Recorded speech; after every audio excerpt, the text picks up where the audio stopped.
I talked about it in my last live, but I will talk about it again. This goes back to the whole DDG and Halle Bailey situation.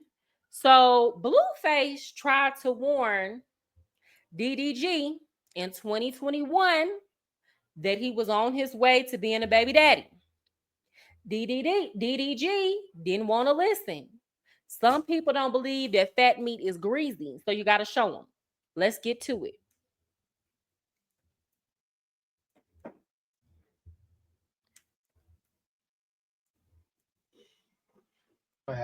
What you mean?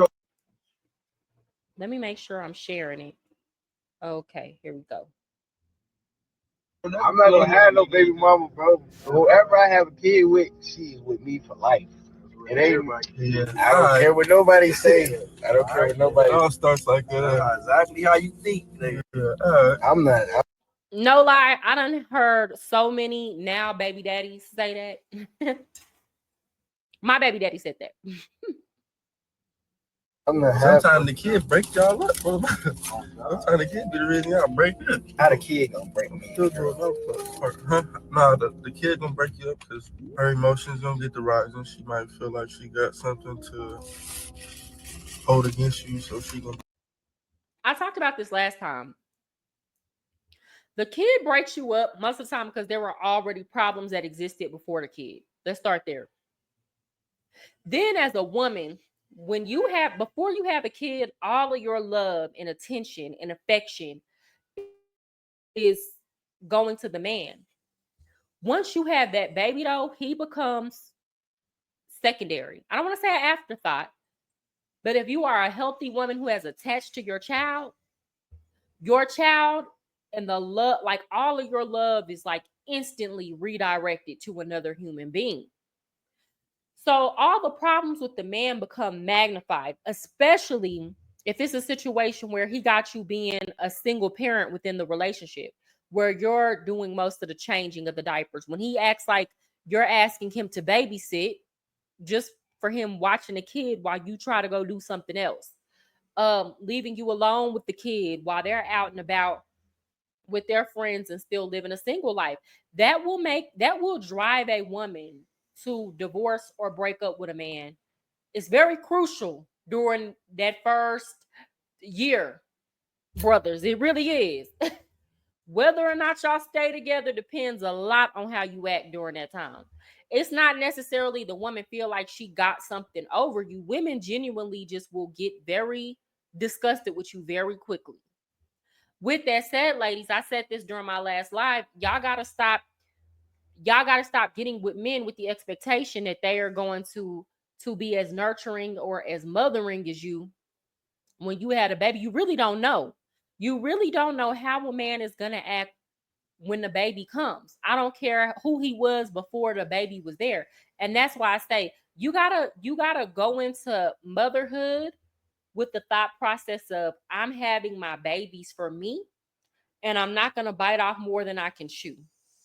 I'm not going to have more children than what I'm willing and able to mentally, financially, and spiritually handle on my own, because you just honestly and truly can't put faith in these men to play the mothering, nurturing role that you're going to play, you know?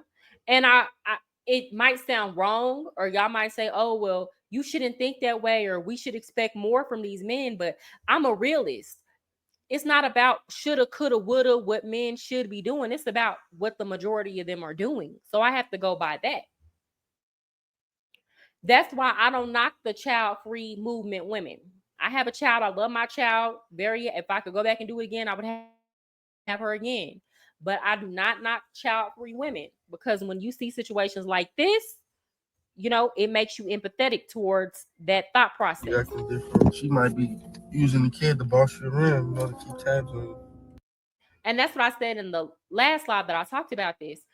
You might just tell a man, hey, I need you to stay home and help me tonight. And he feels like you bossing him around. What? We just had a baby. I'm struggling. Okay. My cootie cat just got sewn back up. It looked like I got hit with a Mack truck down there. You still wearing pads and stuff. Your stomach is all messed up and jiggly. You look in the mirror, you feel disgusted. Your hormones are still out of whack. And then on top of that, you have to breastfeed and you have to emotionally be there for the baby. You're like not getting enough sleep. And men like this feel like you just trying to keep tabs on them. And they're not even trying to empathize with what you're going through as a woman. That's why I say, ladies, you got to go into motherhood with the mindset of this is what it's going to be like before you make, because 9 times out of 10 that this is what it's going to be like. It might not be as bad as the situation with Blueface, but I've seen even middle class married people, the woman complaining to me about the same stuff a single mother is complaining about. I said this last time. I know a married woman who had a baby. Husband got 3 months of maternity leave so he could help her with the baby, and he's still doing these same type of behaviors, not wanting to really pull his weight, and she's complaining about it. And then that might cause you to be so stressed out, like, damn, bitch, she like, no, this, that, you know. Do it really matter? Do it really You know how matter? females are, they petty, bro. Yes, I know it's all girls. Yeah, they all like that. It's not just one or two. All of them are petty. So the second y'all get into y'all. Now, I understand him saying that women are petty, but a situation like that with kids, do y'all see that there's an inability to even empathize? And I'm not saying that all men see it that way, but the vast majority do. And that's why I say you got to be very careful when it comes to deciding to have a child, right? And sometimes the who made it is a very little consequence when we just don't see eye to eye as a sex. You know, it's too much sexual conflict as a species that we have between the male and the female. That little situation, y'all little Twitter beef, and then the kids. See, I don't plan on having a baby. What you mean? Yeah, so DDG, he learning.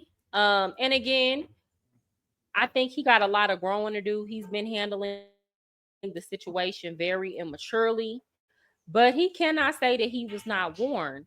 I think when you're young and in your early 20s, you feel invincible. You feel like it ain't never going to be you. And that's why we got to learn how to stop having to go through it all the time to get it. There are people who went through it before us, and if they're all telling you the same thing, you might want to, be humble and heed their warnings. With that said, guys, I enjoyed this live with y'all. I will be back tomorrow at 1:30 for the lunch hour. With that said, y'all hit the like button on y'all way out, and y'all have a good afternoon. Goodbye.